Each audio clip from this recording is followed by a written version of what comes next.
These are the best competitive settings in Fortnite Chapter 4 that will boost your FPS, lower your input delay, and also give you a ton of secret advantages that will literally turn you into a pro. Guys, if this video does help you out, then please be sure to leave a like on it, subscribe for more videos like this one, and also use my code when buying the brand new Battle Pass. Now let's go ahead and get into the video settings first. So straight away, it's very important to make sure that you are using DirectX 12 to begin with, because what we're going to do is optimize all of these settings right here, which have some new settings. Then we're going to go ahead and switch over to performance mode, which is secretly linked to DirectX 12. So whatever we change in these settings is very important. We need to optimize them, then switch over to performance mode. Scrolling back to the top, it's very important that you have your windowed mode on full screen, as it gives the lowest amount of input delay and prevents any sort of screen tearing from occurring on your monitor. Resolution, you should use either 1920 by 1080 or a stretched resolution. 1920 by 1080 gives HD quality and the most FOV possible, but it will cost you some extra FPS as there's more pixels on screen, whereas using a stretched resolution like 1656 by 1080, you will benefit from getting more FPS as there's less pixels to render, and you'll also benefit from the player models looking a lot bigger on stretched res. However, the downsides is the quality being a lot lower with less pixels, and also the FOV is a lot lower as well, with again there being less pixels. Now if you can't decide on which one to use, I recommend looking at the tier of your PC. I think if you have a medium to high-end PC, you should definitely use native 1920 by 1080, whereas if you have a low-end PC, you should definitely try out stretched resolution, like any of these popular ones on screen right now. I'll also leave a stretched resolution tutorial in the description of this video. VSync, this eliminates screen tearing if you have it, which most of you probably won't, but when you do use VSync, it does actually lower your frame rate and increases your input delay,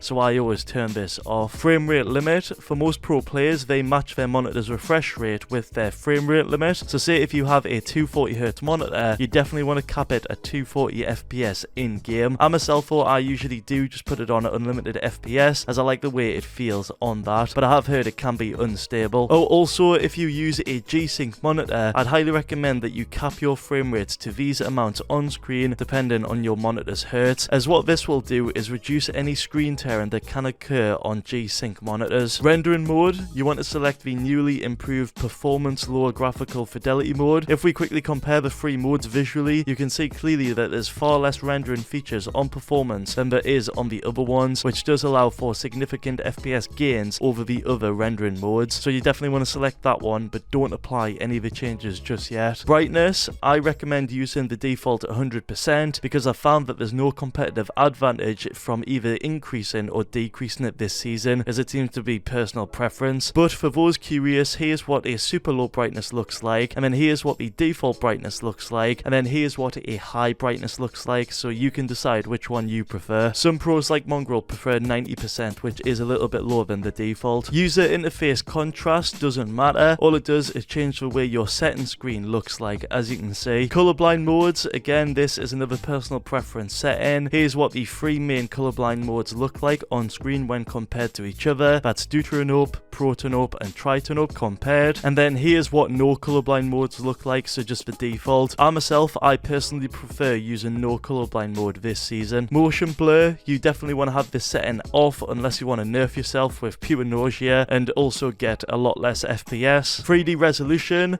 100% is what most of you should be using if you want the highest resolution possible. However, if you have a lower end PC, you might want to consider turning this down slightly to around 90%, as you can get extra frames as you're literally reducing the amount of pixels on your screen, which does in turn increase your FPS. The only downside to doing this is your game can become incredibly pixelated the lower down you go, so don't go too far down. For the graphical quality settings, you want to have all of these turned to either low, off, or near, because what these are used for is to improve the quality of Fortnite, which us as competitive players do not want. So we want to have the best visibility possible by turning all these to low, off, or near. As well as that, make sure that these two high resolution texture options right here are turned off, because these take up more storage on your PC and also reduce your FPS as well. Advanced graphics, show FPS is an obvious one. If you turn it on, it'll show your FPS on screen, and then if you turn it off, it won't show your FPS on screen. GPU crash debugging should be turned off. Latency markers should be turned off. And finally, for NVIDIA Reflex low latency, this should actually be turned on or on plus boost, as it can greatly reduce your system latency quality, which in turn lowers any input delay. However, for some players out there that have a low/medium tier PC, these settings can actually lower their FPS, which if it does, I'd recommend not using this, but I myself, I really like on plus boost because of the lower input delay you get, so you want to go ahead and try this setting out for yourselves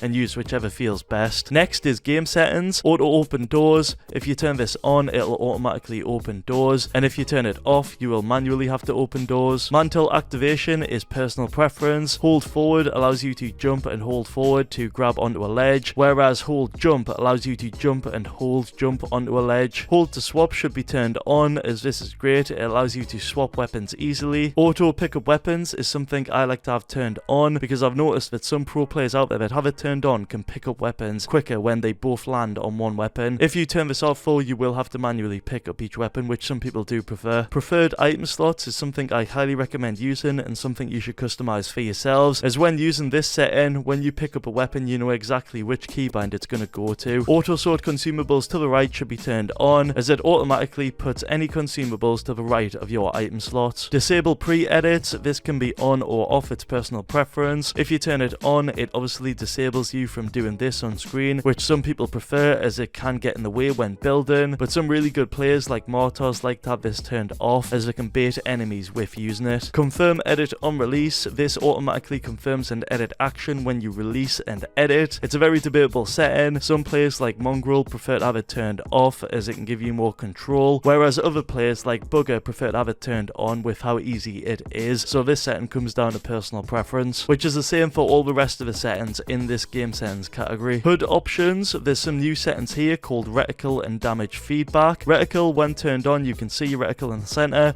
When turned off, you cannot, so you definitely want to have that setting turned on. Reticle ammo indicator is personal preference. When it's turned on, you can see how many rounds are left in the magazine of your weapon, which can be beneficial, whereas if you turn this off, you cannot see that information. I recommend turning it on. Damage numbers. This is a personal preference setting. There's two in total. There's cumulative and list. Cumulative damage numbers will automatically add up the total amount of damage that you deal, whereas list will manually list each amount of damage that you deal, meaning you'll have to add up the total amount of damage yourself. Here's a side-by-side comparison of these two options if you can't decide. I personally like cumulative as you don't need to do any math. Reticle damage feedback is also personal preference. There's hit and icons, which will showcase a new hit marker as well as a new icon indicating the type of target. Hit only will just showcase the new hit marker. Off will showcase nothing, so no hit marker, just the damage that you deal, which I myself prefer having off as it's like old school Fortnite. And then target type indicator is a new setting that you want to have off, as when you have it turned off, if you aim over an enemy, you won't get that tiny bit of red that appears around the reticle, and when you do have it turned on, if you aim over an enemy, a tiny bit of red will appear around the reticle. So why many people have this turned off. HUD options. For HUD scale, I think it should be higher this season, like around 80%. I wouldn't recommend going any lower than that because the HUD scale actually affects the size of the displayed hit markers in this chapter. So if you have a very low sized HUD scale, you will get very small hit markers, whereas if you have a large HUD scale, you will get very big hit markers. So I found that 80% is a really good medium. For the rest of the HUD settings, you want to have show spectator off, map and backpack keys off, latency debug stats off, net debug stats off, quest progress off, control prompts off, and runtime performance stats off. And what this will result in is removing all of those unwanted distracting HUD elements. Next up, we've got mouse and keyboard. For mouse sensitivity, I recommend the X and Y being on anything from 6.5% to 10% on 800 mouse DPI. The reason why I like this is because these are medium sensitivities, which can give a perfect balance between aim and mechanics. If you go over to gamesettings.com and check the Fortnite ADPI section, just as long as your ADPI range is between 48